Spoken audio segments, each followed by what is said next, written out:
Are approaching the end of the show, so we're going to talk about something a little bit more frivolous now. We're talking a bit of Footloose. I love it when you do that. Yeah, so 2 critically acclaimed tours of Footloose, and the musical is back out. You'll be going to see it probably by. Well, do you remember the film first time round? No. No. Oh, yeah, you were. Yeah, you're quite right. You were only. It was in the early 80s. Yeah, I was, yeah. You would have been an infant. Yes. Well, anyway, the show was postponed in 2020, and it is bursting back onto the stage this year, and it is visiting theatres across the UK. That's the good news. The bad news is wait to hear who's starring in it. Oh my word! Good morning, Jake Quickenden and Darren Day. Hello, you all right? Morning. Look at you two. It couldn't be like working tall if you two are together on that stage, I would have thought. Well, we share hotel rooms now. Yeah, as we're in well. the same hotel room. Yeah, it's the only way I could get back in the press. I'm trying to think of the film and the storyline of the film and where you two would fit in. You're joining us today. You're on Cheltenham. You're in Cheltenham. You're on tour. So Jake, tell us the story of Footloose. Yeah, so just to cut it Footloose, it's basically there's a small village called Beaumont where Darren plays the vicar. And he's banned all dancing, all music, all basically anything fun, aren't you? I play Willard Hewitt, who's kind of the dim cowboy, so it suits me perfectly.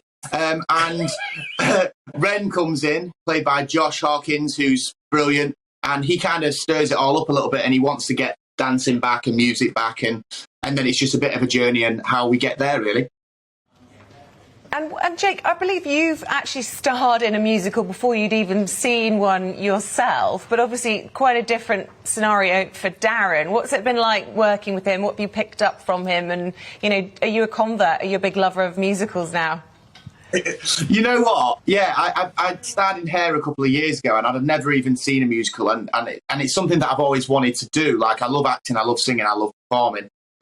So now to be in Footloose, but then to get to watch Darren, who's been doing this for 29 years, it's a privilege, to be honest. I can learn so much from him as a performer. He's a great guy, kind of, he's stayed humble, and I think that's the best way to do it. So I think for all of us as a cast to be able to watch Darren, it's amazing every night. People pay tickets and we get to do it for free, so it's great. Thank you, mate.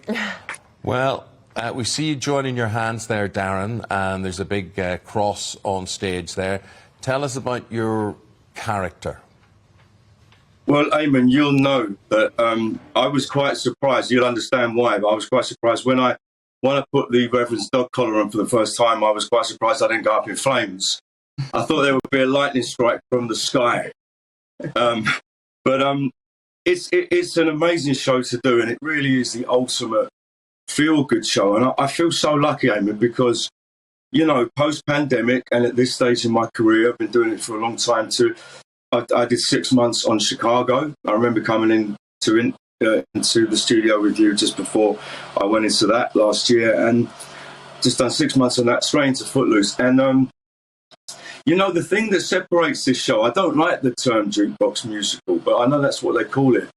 But the thing that separates this one, I think, from all the others is that Dean Pitchford wrote these songs for the story. So, sort of unlike other jukebox musicals where they get a back catalogue of a band's or an artist's songs and then write a story around it, this, you know, these songs were written for the story. So as well as having these incredibly instantly recognisable smash hits, this incredible cast who can sing, dance, act, play instruments, there's this incredible spectacle going on stage, very colourful, amazing kind of really feel-good show, an amazing set.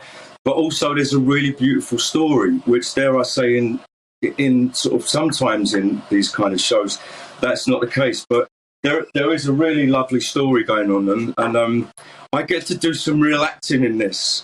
And, you know, it's I have never seen the reaction that this show gets from the audience at the end. I've never ever seen a bigger one ever in any show that I've ever done. And it's just amazing to be back in theatres again, isn't it? Yeah. You know, I think that's why we do get such a good response, because people are just happy to be back. Obviously, theatre's got hit really hard with COVID, So to be back in the theatres and making people smile and making people happy, like, it makes our job even better, doesn't it, to be honest? It's like in the auditorium, it's like I would imagine the Roaring Twenties was like post-war, where everyone's been, deprived of live entertainment and socialising, and it's so celebratory in there, Right, and guys.